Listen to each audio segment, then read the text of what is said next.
Okay, let's get into it here. Here's the Edinburgh tornado. They had a tornado just to the north up here not too long ago, back about a week ago.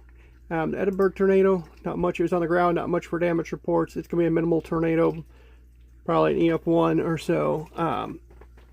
There's that. So that's that tornado there. The next tornado I'm going to cover is Tower Hill. There wasn't much damage on this one either. It was probably going to be an EF1, power pole snapped. That's about it for that one there. Not much other reports on it. Next tornado I'm going to cover is Vernon, Illinois tornado, and not to be confused with the Mount Vernon that took 2 lives. This is the Vernon tornado here. Just an EF0 tornado, short-lived. Not much to this one. Okay, there's a St. Paul tornado here. Not much reports on that one. I'm not seeing anything on it. Not in the county, not in the local. It wasn't probably going to be another EF0. If you notice, this is how this cell moves. So it's dropping multiple tornadoes. There's also multiple cells over the area too. So the next one is going to be the St. Peter, Illinois. That one there was just a wind maker. 98 miles per hour winds. Reported power poles damaged. Not much there on that tornado. Next tornado I'm going to cover here is the Odin, Illinois tornado. It's this one here. Was on the ground. Not much reports on it. Next tornado I'm going to cover is the Louisville, Illinois tornado. That one actually traveled up towards Newton. And there's some pictures of this one here.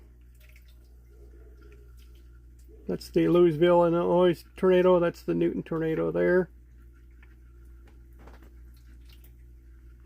See if I can hold my hand steady. I'm trying to get my computer fixed, but it's being stupid, so I've got to do this the hard way.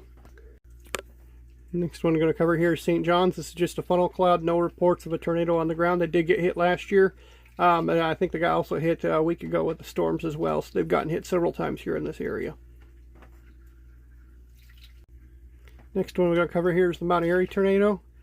This one here I'm not finding a whole lot of information for. My best guess is it's going to be one of these other tornado tracks that came through here. And it's just a duplication of a name. So what these are is different spotter reports and locations. So sometimes there can be duplications where you get 2 different names for the same storm. And when you're researching, trying to find the storm damage, it may not be under the name that you're looking for. And sometimes it takes a little bit of digging to figure out which storm track, and especially with these long track tornadoes or these cells that drop multiple, sometimes they'll start the storm damage over here and it'll track this way, or they'll start down here and it tracks this way. When you get these multiple cells that overlap, it can become very difficult, but I'll cover this in another video because we're out of time.